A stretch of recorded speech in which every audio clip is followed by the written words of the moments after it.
Welcome into this episode of Coach's Corner. Jordan Woodruff with you. This episode brought to you by Willie's Wash, and we're joined by head coach of the Ponca City Wildcats, Justin Rowland. And Coach, after that 2 games where you played some tough competition, lost, now, we talked about it, the schedule opening up at the end. You've been able to take advantage of a real hard-fought game against Bartlesville, and then last week a 69-6 victory against Capitol Hill. And, you always worry about, are you going to do what you're supposed to do? And last week you did just that. Right, no doubt.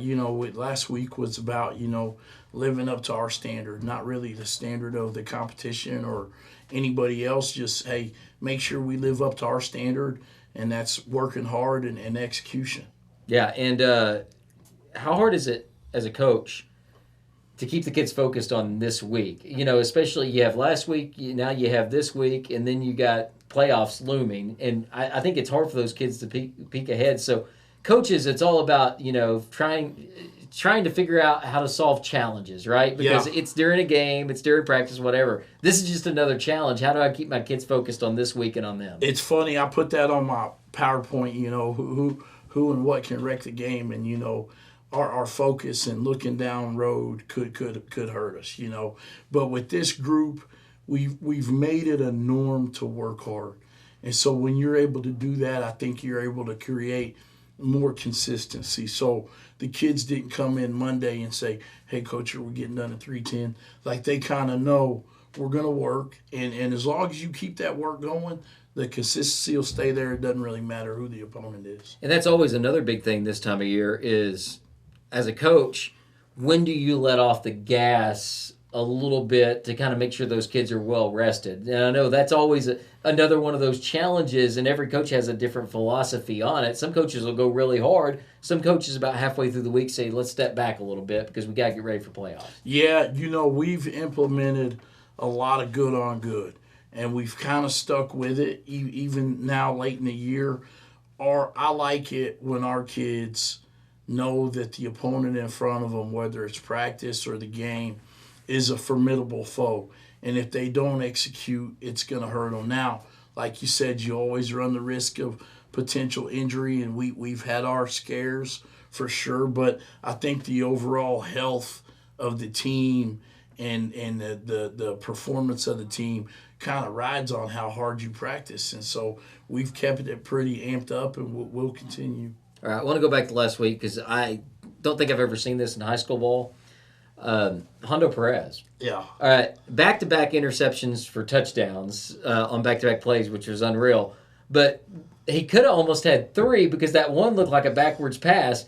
2 for 2 something, but he probably looked at the film and said that was a backwards pass. Well, that was 3 for 3. I don't know if I've ever seen a defensive player just in high school touch the ball twice and have 2 touchdowns. No, and kind of where he caught the picks, too. The first one, we've been working on a corner blitz, and we were going to call it. So we called it. The first one, he gets actually tackled.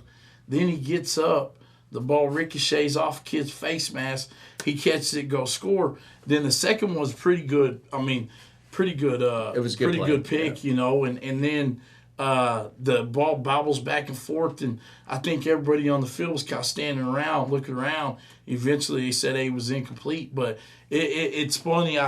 Hondo's one of those kids that, he's lucky and good all at the same time. But it was crazy. I'd never seen it either. Yeah, is Hondo, he's not positioning to try to play some running back now after running 2 touchdowns, is he? Nah, but, he it's funny because his freshman year, I think Johnson had went down, and he played some quarterback as a freshman, and he's a really handy receiver. We played him some at receiver last year at the end of the year, if you'll remember. So he's handy everywhere, but he told him, Hondo, that was luck. That's right. I know that was lucky, but he always is in position to make plays, and was pretty fortunate, but he was ready to go. All right, I want to get to now the offensive line.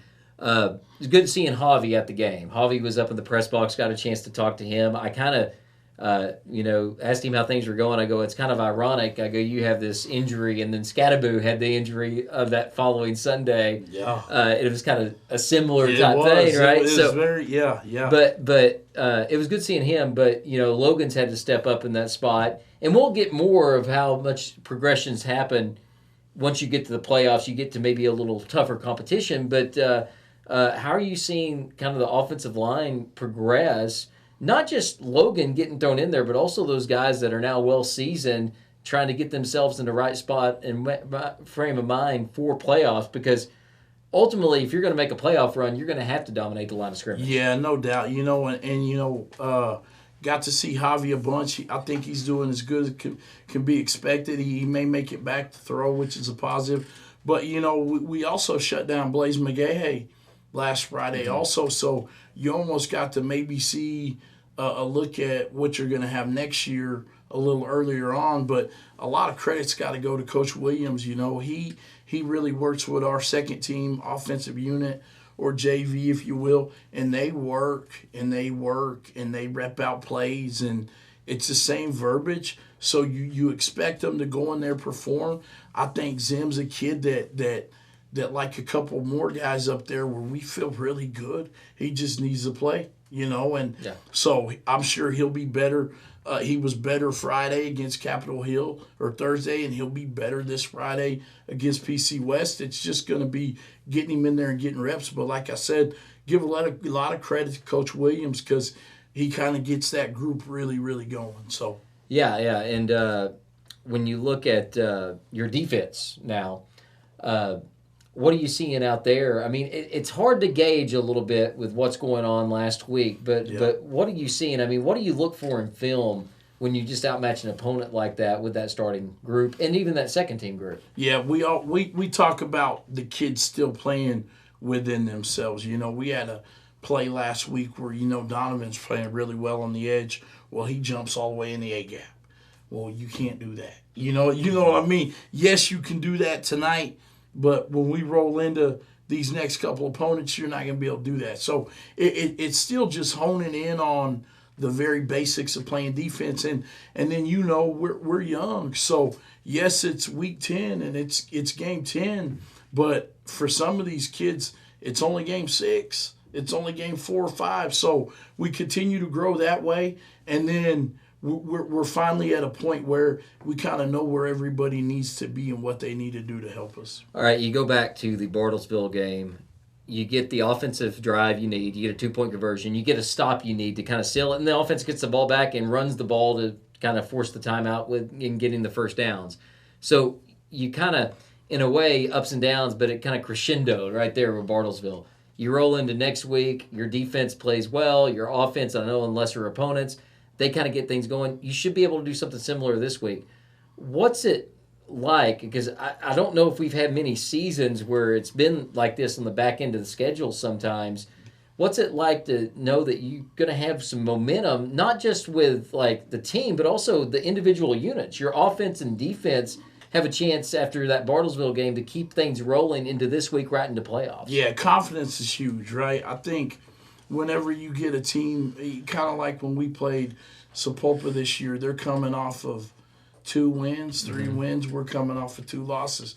So the confidence is a real thing. And I think for our guys defensively, that's kind of been the message all year. Guys, every week we're going to get better. If you believe that, if you stick to that, we're going to be fine. And then I think offensively, you start so hot, it's really hard to maintain that. And I think we've had our little dip, and then that drive against Beeville to close out the game and to go ahead was us getting back to what we know we are. So it's good for us. It's gonna be really good going into the game with 2 W's, or 3 in a row, and you're gonna be riding high, and you'll need that. You'll need that because I think for the team we're looking at, Southmore, they may be coming off of a tough 2-game skid. So should be interesting. Yeah, and to bring up 6A, right now, you and I talked off air. We talked on air a little bit last week looking at everything. But, as somebody that follows football, 6A2 right now, it looks like it's an open horse race, right? I mean, Piedmont takes down Stillwater last week to kind of shuffle what people thought maybe happened with the top of the district. Stillwater, I think, can win, still be the one, which means something because that would be who you would face, whoever finished first in that district in the second game if you do end up beating Southmore. But it's even Sepulpa beating Muskogee like they did. And then that sets up a district championship game coming up this week between Sepulpa and Sand Springs. It's just, right now, I mean, we've always had, it seems like, 2 really strong contenders in 6A2. This year, it seems like there's about 6 strong contenders, and there's another 3 or 4 teams that on the right day feel like could beat any of those teams. Yeah, no doubt. I'll tell you what. I mean, whoever draws Bartlesville's not that quarterback's for real, and they're starting to figure it out defensively. But you're 100% right. There's 6 teams, and like you said, normally there's two dogs in the East and 2 dogs in the West, and just how are they going to meet up, But I think it's wide open, and I was at home Friday like you, watching those scores, and you're not amazed and you're not shocked because it's still high school football, so anything can happen. But I told our kids Monday, if you've been paying attention, it's wide open, and it's going to be who's playing the best in November. It's going to decide it. Well, and that said, I mean, here they are, the 2 teams going after the district championship, Sand Springs, Sapulpa. You guys feel like you're right there in both those games. I know Sapulpa, it's a 3-score game. You're shut out, but at the same time, you felt like the offense maybe didn't play like it should. Sand Springs, you turned the ball over, but the defense kind of stepped up at times and held them. So, you feel like a couple of plays here or there, that game could change, put a little pressure on them in both those games, and here they are playing for a district championship. So it kind of just shows you we're not that far off. No, absolutely. And you look back at those games, and if you had to pick a way to get beat by Sand Springs, it would probably been their top dudes, their top 2 guys playing elite football, and that's what happened. And I thought that was kind of the start to us defensively getting better. Did some good things against Muskogee, but we really started getting better that game. And then it's just going to be wide open. Like I said, I think it's going to be who's playing the best football at the end of the year. Health is going to jump into it. Health's going to be big. And I've been in this situation before as a player where the last game, really, you would like to shut it down, but you're playing a top-notch opponent. And so, man, you lose a couple kids. We played Edmond North in 2004. We play Edmond North, and may have been 2003, but we play Edmond North to finish second in the district the last game of the season, and we lose four key guys. Lose our quarterback, couple other guys, and then you roll into the playoffs, man, you're a wounded animal, So there's a couple ways to look at it, but whoever comes out of those games, the winner, is going to be riding high. And I got to mention the injury thing. Still in good shape overall. Knock on wood, want to keep doing that. But what's it like coaching in a week like this, knowing you have the playoffs going? You got a team you should be able to take care of business. You want to make sure you keep your guys in because you want them to stay crisp. You don't want them to have, be out, you just say, we're not playing this game. You need them out there. Yeah. But how hard is it to figure out when you make that decision that, hey, we need to pull the starters? Yeah, defensively, it's one of those deals where I like seeing those younger kids. In this case, they're all young, but seeing them work and getting them paid back. So the minute I can get them in there, I get them in there. Offensively, I think Graham's more about rhythm and timing and execute. There's a little bit more flow associated with offense, so we kept those guys out there a little bit longer. But I really don't look at it like that. We get them ready. I think it was one of the first weeks for our younger kids or our JV kids where they got the full game plan. Yeah. When we're installing, you install with the first group, and then you got to install with the second group, so they have the full call sheet as well. So that's a little bit different, but I think offense is a little bit different from defense, where we're not really looking for the timing and stuff like that they're looking for. But man, we're gonna play, and when it's time for those other kids to go, they'll go, and I think they'll execute. PC West, a step up from Capitol Hill, still a team that you feel like you need to take care of business, get that winning season that's eluded Ponca for 20 years. But tell us a little bit about PC West. I know maybe not the amount of athletes you're going to have in the top of the district, but still they got a few. No, for sure. They're one of those schools that's going to have 2 or 3 kids that if they get behind you, you're not going to catch them. Number one, can't fully remember his name, but he's a receiver. Looks like he's about 6'2", 6'3", can play. I think up front is where you'll see the difference.